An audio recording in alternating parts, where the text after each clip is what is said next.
Good Monday morning. Welcome to the Olson Advantage. I'm Dave Olson, the Olson Properties Team. We're going to do part 2 of our May recap. We have a lot of information to share. Again, if you want that information, you can go back and look at the first part of May. But we're going to move on. We're going to do a deep dive on some things on interest rates and the Cromford report. So we left you with this slide at the end of our last video. It shows a nice, healthy +5 annual appreciation over the last 21 years. So we've been tracking a home 21 years ago on average was $130,000. We're tracking at just over $430,000. That's the core homes. That's anything under 2,500, so it takes luxury out of the equation. Again, we had a lot of history in there. We had a housing meltdown. We had a financial crisis. We had COVID. We've had wars, we've had a number of different elections, but we've still managed to maintain a nice healthy 5% appreciation here in Arizona. Again, we always touch on why that is. Population growth, job growth, income growth, and strong spending on good infrastructure to draw those jobs and those people here. So when we look at interest rates real briefly, we've had a very volatile year. We've been anywhere from 6.8%, 6.6% on the low to a high of over 8. Now, when we look at the median across the board here for the whole year, you can see that we did dip below 7 a number of times. And when we look at the activity as we did the last time, every time that happens, we see a spike in activity. We expect some kind of interest rate break. It obviously isn't happening in June. It may in July. I'm thinking probably closer to the election, so the current administration can take credit for that. When that does happen, we should probably see an increase in activity. We are typically slow this time of the year due to our heat, due to our weather, people finding much more enjoyable things to do elsewhere. A lot of traveling takes place. Kids are out of school. So we don't expect a whole lot to happen until probably the beginning of the third quarter. Now, when we look and review the Cromford report, we remember that when we're at 90 or below, it's a buyer's market. When we're north of 90 up to almost 110, it's a balanced market. And when we're over 110, it becomes a seller's market. So where are we right now? So when we look at each one of the individual categories, supply, the overall index, and demand and supply is what dictates what the index looks like. We can see that we have a healthy supply, we're in the green. The market itself is neutral. We're at a 105.4 as of June 9th, and demand has dropped. So we're in the red. When we highlight down below, we can see that we're up 1.7 points in supply. We've dropped 1.7 points in demand, and it's created a minus 4.8 in an overall score, which has just now dropped us into what is truly a balanced market. Now, we know that not every individual market is exactly the same. This is an aggregate for the city of Phoenix and our MLS. Now, when we look at it historically over a 21-year period of time, we can see that when demand and supply come close together, we obviously have a balanced market. When the two separate, we have more often than not a seller's market, and that's been pretty much the case over the last 21 years.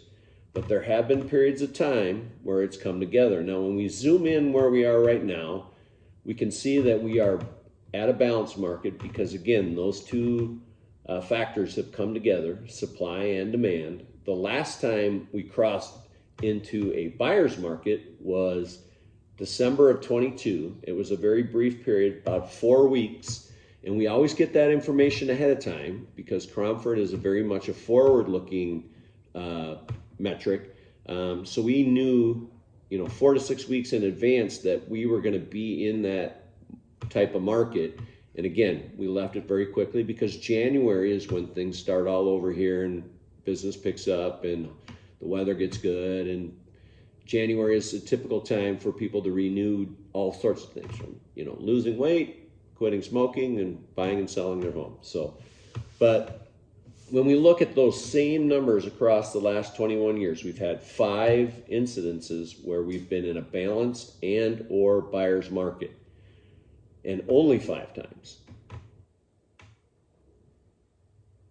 Now, what does it look like when we zoom out and look at the Cromford market for this year? Last year, 2023, was very typical, but we had less supply than we currently do now. We have about the same amount of demand, but an increase in supply has put us into a balanced market. And here we are bouncing along at a very obvious balanced market. Will we come up a little bit off of that towards the end of the year? Should we get an interest rate change? More than likely. If there is no change, we'll probably stay the course right about where we are. It's going to take something to increase the amount of interest if interest rates stay where they are. Now, again, we touched on the fact that not every market is the same. So when we look more closely at each of the individual markets that make up the greater MLS for Phoenix, we can see that there still are a large number of markets that would be considered seller markets. Again, they're over 110. It starts at the top with Chandler, Fountain Hills, Tempe, Avondale, Gilbert, Mesa, Glendale, Phoenix, Scottsdale, Paradise Valley, and Peoria. Some of those markets are moving down, and that would be indicated in red. Some of them are on the way up, like Fountain Hills, for example, is up 14%. It's moved up quite a bit. For the most part, they're either flat or moving down. Some larger down markets. Gilbert's taken a big hit so far in the month of June. We see Glendale is in the same place. The rest are down single digits. Goodyear, Cave Creek, and Surprise are true balanced markets because they're between 90 and 100. And then we have some definite buyer markets with Queen Creek, Maricopa County, and Buckeye. Those are large areas that are MLSs. Now, when we look at some of the sub-markets that are made up in there that are not actually cities, maybe they're unincorporated, or maybe they're just referenced as areas and they're not large enough to be an actual municipality, we see that Casa Grande, which is a large market, we threw that in there, so we threw Pinal County in there, is at 60.7. Sun City West, Sun City, and Arizona City are all also buyer markets. Other neutral markets are Levine and Gold Canyon, and then other seller markets are Anthem, Apache Junction, El Mirage, Sun Lakes, Tolleson, and Litchfield. Now, when we put all of these on a teeter-totter for you and show you what they look like, you'd say, well, gee, Dave, there's 17 markets that are seller markets, a handful that are balanced market, and another handful that are buyer's market. Why are we in a balanced market? It's all based on the aggregate activity that's taking place. So some of those areas that are seller markets, but there's not a lot of activity that's driving that. There's a lack of inventory relative to the amount of interest.